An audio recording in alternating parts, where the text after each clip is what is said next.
Dans le monde des SUV 7 places, il faut désormais compter sur un nouveau venu. Il nous vient de République tchèque et porte le nom d'un ours d'Alaska. Il s'appelle Škoda Kodiaq. Il devra faire face à une star annoncée, le Peugeot 5008, qui débarque en même temps que lui sur le marché et qui surfe sur le retentissant succès de son petit frère. Alors à l'Est, on envisage de lui mener la vie dure. Et ça commence par un design plutôt strict qui joue les cartes de la sobriété et de l'efficacité.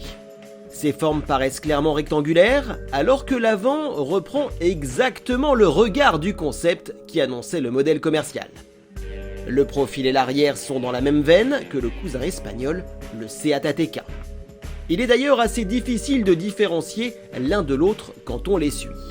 On aime les petits détails comme les protections de porte rétractables.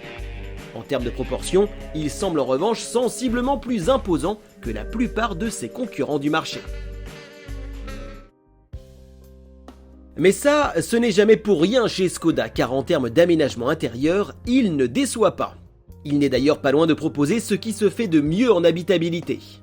Sans parler de chiffres, on se sent aussi à l'aise que dans les plus grandes berlines de luxe. Les 6e et 7e places dépanneront du moment que le trajet ne s'éternise pas. La présentation apparaît correcte, mais un cran en dessous de celle de son concurrent français, même en ce qui concerne la finition. Les équipements, que ce soit pour le confort ou la conduite, sortent de la longue liste mise à disposition par le groupe Volkswagen. Il ne manque donc rien du moment qu'on coche les bonnes cases. Le Škoda Kodiaq, c'est le premier SUV de l'histoire du constructeur tchèque. La technologie Volkswagen dans un espace record, c'est la clé de ce nouveau véhicule qu'on essaye sur les routes des Alpes suisses dans les environs de Gstaad.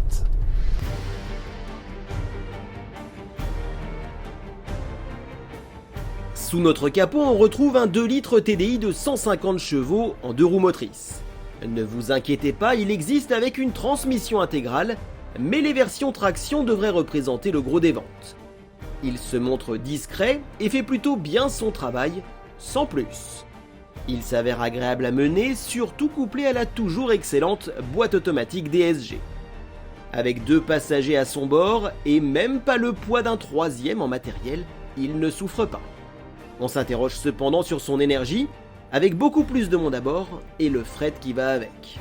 On ne peut pas dire qu'il a un comportement poussif, mais on espère simplement que la force du couple sera suffisante pour ne pas être inquiété en toutes circonstances.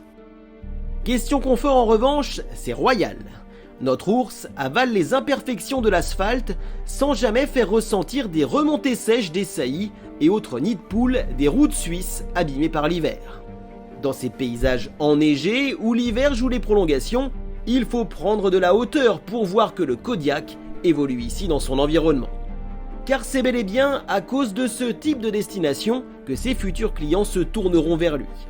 Malgré l'absence de transmission intégrale sur notre modèle d'essai, les pneus neige ont suffi pour conduire sereinement sur les routes largement blanchies. On ne va pas se mentir, on se serait senti plus serein avec 4 roues motrices, comme on a pu l'expérimenter sur un circuit improvisé, où nous avons été convaincus. Cette transmission s'avère particulièrement intelligente, et couplée à l'ESP, elle assure des bonnes trajectoires tout en gardant une motricité exemplaire en permanence. Et si on veut s'amuser, on peut toujours désactiver une partie de l'électronique pour s'offrir quelques dérives. Notre Kodiaq, c'est le roi de l'habitabilité et même le 7 places le plus abordable du marché si on exclut les low cost. Ses prestations suffiront pour 90% des usages qu'en feront ses futurs acquéreurs. Il lui manquera un comportement routier un peu plus rigoureux et aussi de la puissance pour se hisser parmi les meilleurs. Avant de quitter ces décors superbes de montagne qui nous ont accompagnés tout le long de notre périple dans les Alpes suisses, un mot sur son tarif. Notre version milieu de gamme, avec quelques options pour égayer la vie à bord, s'échange contre 40 000 € environ. Et à ce niveau, la concurrence va s'avérer particulièrement rude.